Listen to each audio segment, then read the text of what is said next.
Welcome and good morning. So আজকে আমরা mock test 28 July এর মক টেস্ট আমরা সলভ করব। তো দেখো আমাদের প্রথম অঙ্ক স্ক্রিনের মধ্যে কি বলেছে, বলছে কিউব রুট বার করতে। আমরা জানি কিউব রুট মানে ঘনমূল বার করতে বলেছে, এটা দেওয়া আছে 0.00216। তাহলে আমরা কিউব রুটের কি জানি, কিউব রুট হচ্ছে যদি 3 বার মাল্টিপ্লাই করা হয় তার একটা পার্ট নেওয়া হবে। তাহলে দশমিকের পরে এখানে যদি 6 ঘর থাকে তাহলে আলটিমেটলি দশমিকের পরে কয় ঘর হবে? 2 ঘর হবে। আমাদের অ্যান্সারটা যেটা হবে সেটা দশমিকের পরে 2 ঘর হবে। তার মানে এখান থেকে পরিষ্কার আর এ বি এর মধ্যে যে কোনো একটা হতে চলেছে। তাহলে এটাকে যদি কিউব করি, দেখো 216 হচ্ছে 0.216, কিন্তু 0.016 করলে এটাকে কিউব করলে হচ্ছে দশমিকের উপরে 6টা ঘর আসবে, তাই না? তাহলে বুঝতে পারছো কি হলো? কিউব রুট যখন করবে তো অলওয়েজ ভাববে দশমিক করে 6 ঘর থাকলে সেটা 2 ঘর হয়ে যাবে, মানে 3/1 ভাগ। বুঝতে পারছো? তাহলে এখানে দশমিকের উপরে 6টা ঘর আছে, আমার 2টো ঘর চলে আসবে। তাহলে পরিষ্কার এটা আমাদের অ্যান্সার। চলো আমাদের নেক্সট কোয়েশ্চেনে চলে যাচ্ছি। দেখো এখানে সূচক থেকে কোয়েশ্চেন দিয়েছে, ঠিক আছে? তো এখানে আমাদের 17 আছে সব দিকেই, তো 17টাই বেস। তাহলে আমরা কি জানি, যখন গুণ থাকে তখন পাওয়ার গুলো কি হয়? যোগ হয়ে যায়। তাহলে এখানে 17 পাওয়ার 3.5 plus question mark equal to 17 পাওয়ার 8। তাহলে এই দুটোকে যোগ করলে হয়ে যাবে আমার 8। তাহলে কোশ্চেন মার্কের জায়গায় কত হবে? 4.5। তাহলে এইটা হয়ে যাবে আমাদের অ্যান্সার। একদম খুব ইজি কোশ্চেন ছিল এটা, আশা করি তোমরা সবাই পারবে। সবসময় মনে রাখবে যদি একই বেস হয়, এখানে 17 আছে, তাহলে পাওয়ার দুটো কি হয়? গুণ করার সময় যোগ হয়ে যায়। যেহেতু গুণ হিসাবে আছে পাওয়ার হয়ে যাবে যোগ, ভাগ হিসাবে থাকলে বিয়োগ হয়ে যেত। এগুলো মনে রাখতে হবে, ঠিক আছে? সূচকের নিয়ম এগুলো। চলো আছে 3 নম্বর অঙ্ক।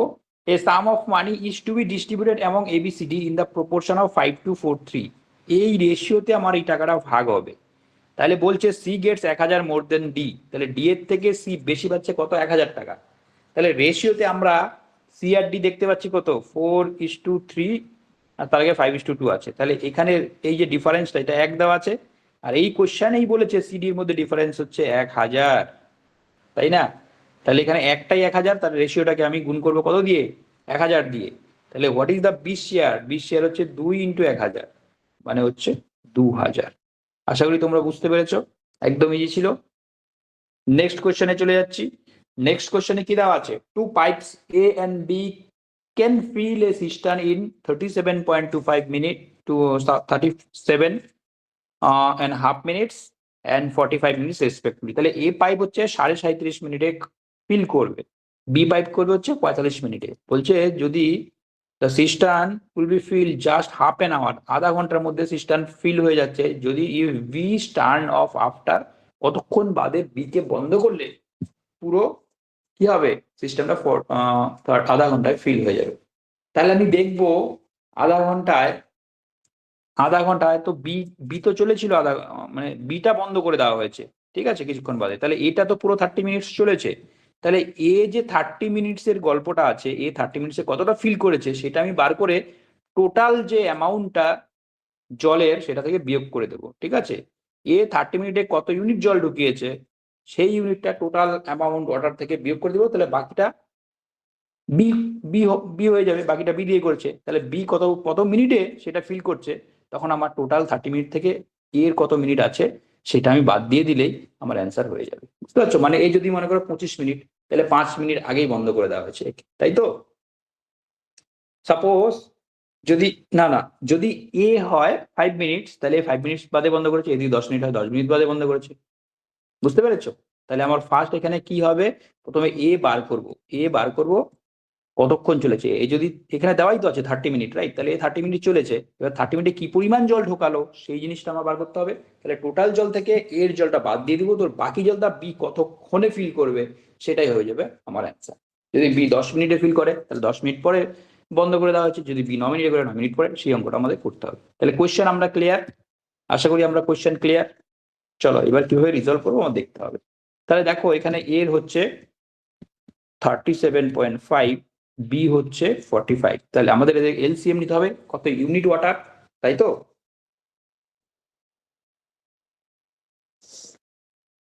তাহলে আমরা দেখতে পারবো 37.5 আর 45 এর যদি আমি নিই, 37.5টাকে আমি এটা ফ্র্যাকশনটাকে যদি আমি 75 করে দিয়ে গুণ করে, তাহলে 75 আর 45 এর আমরা কি নেবো? ওটা আমরা এলসিএম নিব। 5 দিয়ে কাটলে হচ্ছে 5, 3, তাহলে 5 5 25, আর এদিকে 3 থেকে 9, 9 25 কত হয় 1 225। তাহলে এটাই হয়ে যাবে আমার 225 হচ্ছে এলসিএম। তাহলে আমরা ধরবো যে সেই লিকুইডটা বা জল যাই হোক না কেন 225 লিটার আছে, ঠিক আছে। তাহলে এ যদি 37.5 মিনিটে ফিল করতে পারে, তাহলে আলটিমেট এটা দিয়ে এটাকে ভাগ করলে কত হবে, তাহলে পার মিনিট হচ্ছে 6 লিটার ভাবো, তাই তো। 75 ইন্টু 3, 225, ঠিক। আর 45 যেটা আছে সেটা হবে 9, 9 না, সেটা হচ্ছে গিয়ে আমার 5।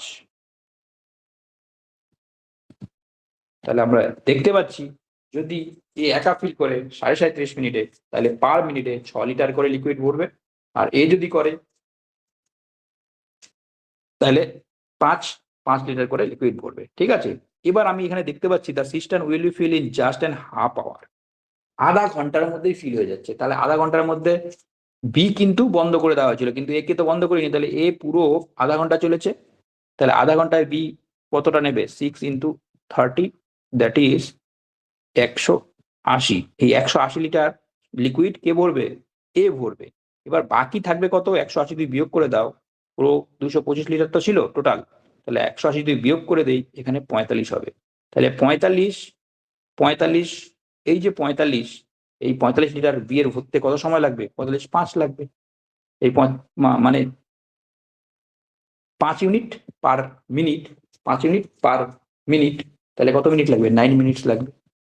বুঝতে পেরেছো, তাহলে 9 মিনিটস পরে বিকে বন্ধ করা হয়েছিল। একদম ক্লিয়ার, আশা করি তোমরা বুঝতে পেরেছো। অঙ্কটা একটু ঘুরিয়ে দেওয়া আছে কিন্তু একদম ইজি, কারণ এ তো বন্ধ করা হয়নি। তাহলে 30 মিনিটসে যদি ট্যাঙ্কটা ফিল হয়, তাহলে পুরো এ 30 মিনিট চলবে। 30 মিনিটে কি পরিমাণ জল ঢুকালো, সেটা হচ্ছে 180 লিটার। তাহলে টোটাল 225 লিটার থেকে 180 লিটার বিয়োগ করলো, তাহলে 45 লিটার যেটা পড়ে থাকলো সেটা কে ঢোকাবে, এটা B ঢোকাবে।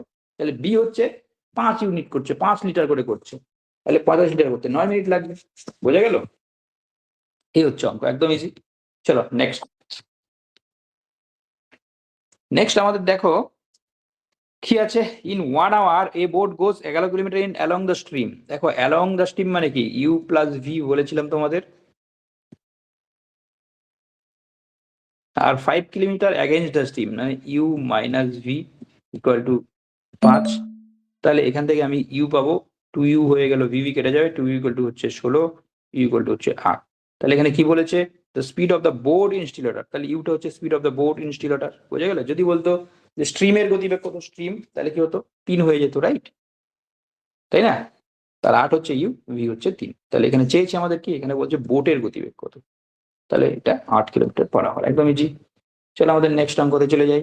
A dishonest milkman professes to sell his milk at a cost price but he mixes water. Cost প্রাইসেই বেচে দিয়েছে, কি করেছে, ঘাপলা করেছে। কি করেছে, ঘাপলা করেছে, আর জল মিশিয়ে সে সেম দামে বিক্রি করেছে, তাই না। মানে করো মিল্কের দাম বাড়ায়নি, মিল্কের দাম যা আছে তাই আছে, কিন্তু সে কি করে জল মেশাচ্ছে, বেশি পরিমাণ বিক্রি করেছে, জলটা ফ্রি।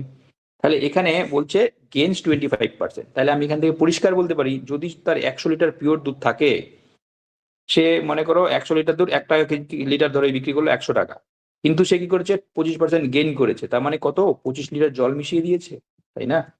এবার দেখো সেই একটা 1 লাখ লিটারে বিক্রি করেছে, 125 টাকা হয়ে গেল, মানে দাম বাড়ায়নি, দাম ঠিকই রেখেছে, করেছে কি 25 লিটার জল ঢুকিয়ে দিয়েছে।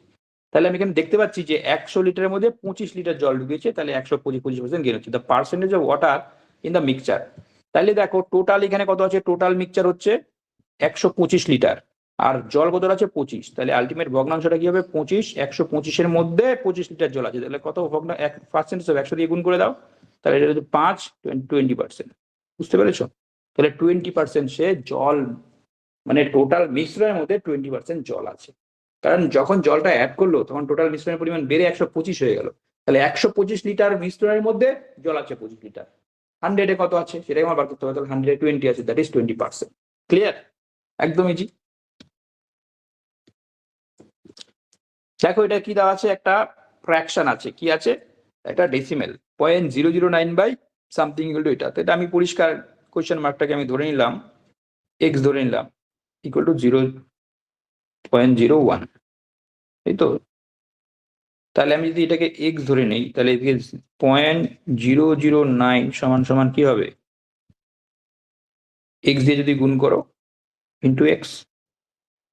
এবার দেখো এটাকে যদি 100 দিয়ে গুণ করো বোথ সাইড, তাহলে 0.9 হয়ে যাবে, এখানে 100 দিয়ে গুণ করে 0.2 করে দিকে চলে যাবে, এটাকে যদি 100 দিয়ে গুণ করো তাহলে এখানে এক্স হয়ে যাবে, তাই তো। 1x মানে এক্স, তাহলে এক্স ইকুয়াল কি হলো 0.9, পরিষ্কার বোঝা যাচ্ছে তাই না, একদম ইজি। 8 নাম্বার কি আছে, a land ₹500 to be for 2 years. ভালো কথা, এ বি কে 2000 টাকা 5000 টাকা 2 বছরের জন্য ধার দিয়েছে এবং 3000 টাকা ফর 4 ইয়ার্সের জন্য সিম্পল ইন্টারেস্টে ধার দিয়েছে, আর সে টোটাল রিসিভ করেছে এত টাকা অ্যাজ এ ইন্টারেস্ট, তাই তো।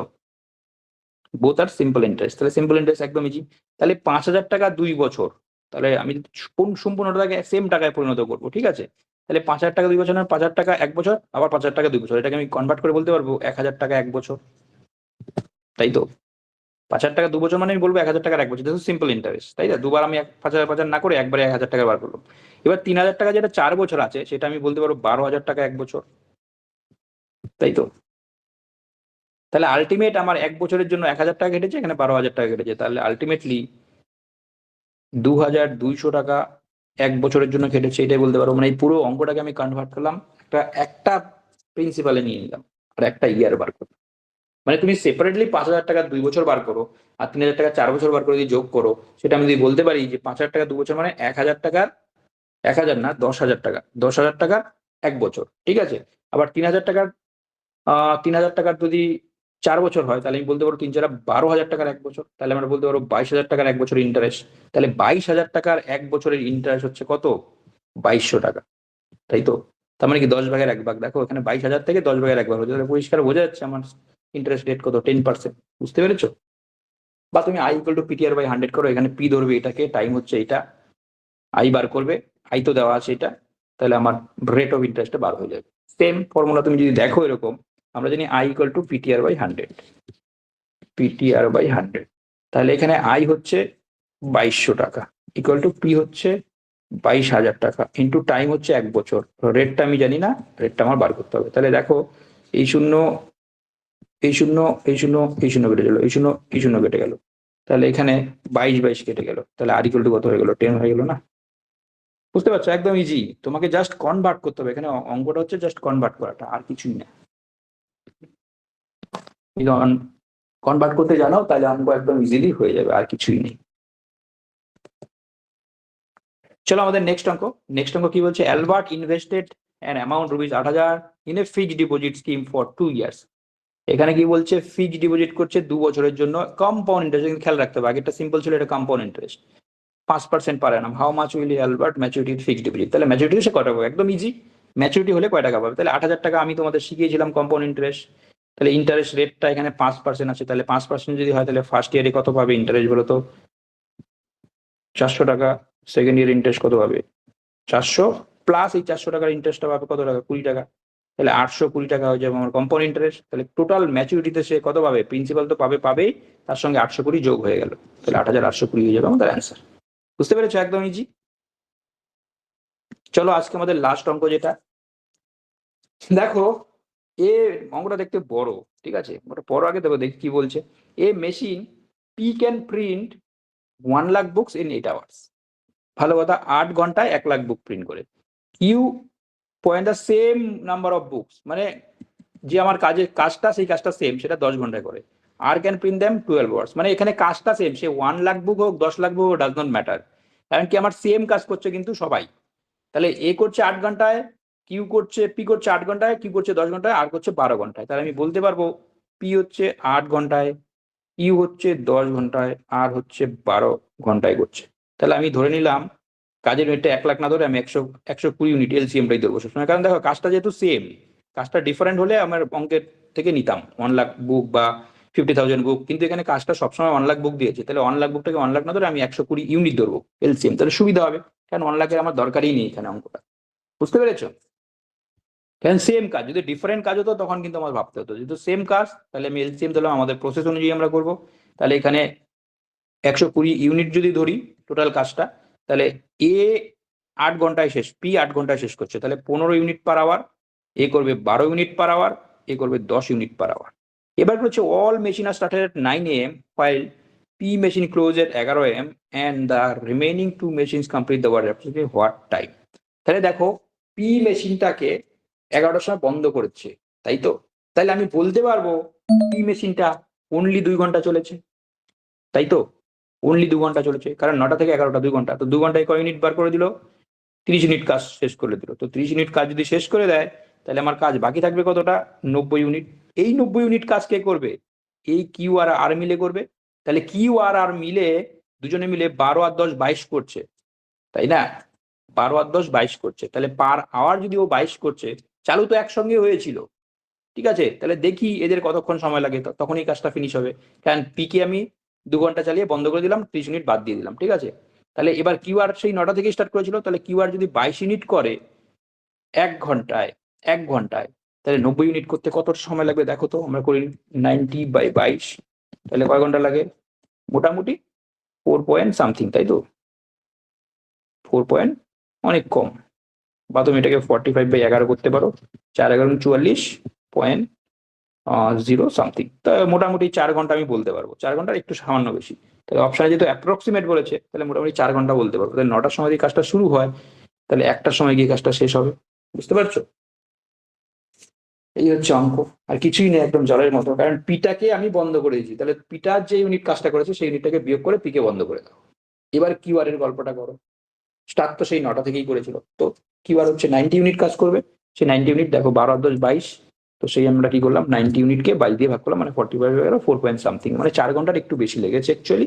এখানে অ্যাপ্রক্সিমেট যেহেতু বলেছে, approximately what time will take, তাহলে 4 ঘন্টা 9 আর 4 13, 13 মানে 1টা PM, তাহলে 1টায় গিয়ে আমাদের কাজটা শেষ হবে। ক্লিয়ার? আশা করি তোমরা বুঝতে পেরেছো মক টেস্টে। আর এই মক টেস্টে তোমরা কে কত নম্বর পেয়েছো আমাকে শেয়ার করবে, ঠিক আছে? খুব ইম্পর্টেন্ট কিন্তু যে কোনো পরীক্ষার জন্য। চলো ক্লাসটা তাহলে এখানেই শেষ করছি, কোনো ডাউট থাকলে আমাকে জানাবে। থ্যাংক ইউ, টাটা, বাই বাই সবাই।